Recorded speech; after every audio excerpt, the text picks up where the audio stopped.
Cancer இதனால எல்லாம் வரும். தொடர்ச்சியாக வயிற்றுல புண்ணு இருக்குது அல்லது தொடர்ச்சியாக ஒரு அலர்ச்சி நிலை உடம்புல ஏற்பட்டுக்கிட்டே இருக்குது அப்படின்னாச்சுன்னா அது கேன்சர்ஸ் எல்லாம் மாறுறதுக்கு வாய்ப்பு இருக்குது.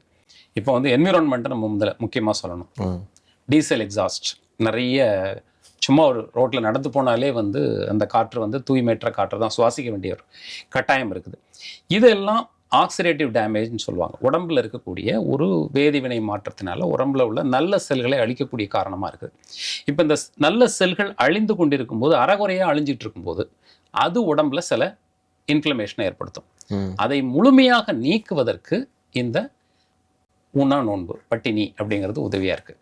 அப்போது உடம்புல உள்ள கழிவு நீக்கம், oxidative damage, free radical scavenging effect, இந்த மாதிரி நிறைய வார்த்தைகளை வந்து நவீன உலகம் நமக்கு கொடுத்துருக்குது. ஃப்ரீ ரேடிக்கல்ஸ் அப்படின்னாச்சுன்னா முற்றுப்பெறாத அயனிகள்னு சொல்லுவாங்க.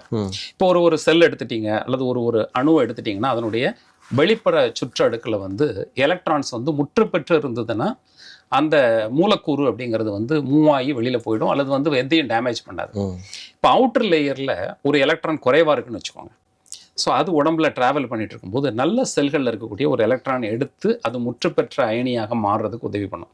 ஸோ இந்த ஃப்ரீ ரேடிக்கல்ஸ் அப்படிங்கிறது வந்து damage to our system.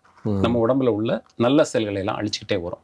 So அந்த நல்ல செல்களை அழிக்க வரும்போது இந்த பட்டினி, அதாவது இந்த உண்ணா நோன்பு அப்படிங்கிறது வந்து ஃப்ரீ ரேடிக்கல்ஸை வேகமாக வெளித்தள்ளுவதற்கு, நல்ல செல்களை காப்பாற்றுவதற்கு இந்த பட்டினி உதவியாக இருக்குன்னு இன்னொரு ஆய்வு சொல்லுது.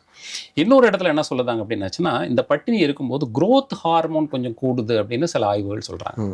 குரோத் ஹார்மோன்னா உங்களுக்கே தெரியும், உடம்புல இருக்கக்கூடிய வளர்ச்சி ஏற்படுத்தக்கூடிய, செல்களை புதுப்பிக்கக்கூடிய, மூளை ஆற்றலை மேம்படுத்தக்கூடிய ஒரு ஹார்மோன் வந்து அதிகமாக உற்பத்தி ஆகிறதுக்கு இந்த பட்டினி உதவியாக இருக்குன்னு சொல்கிறாங்க.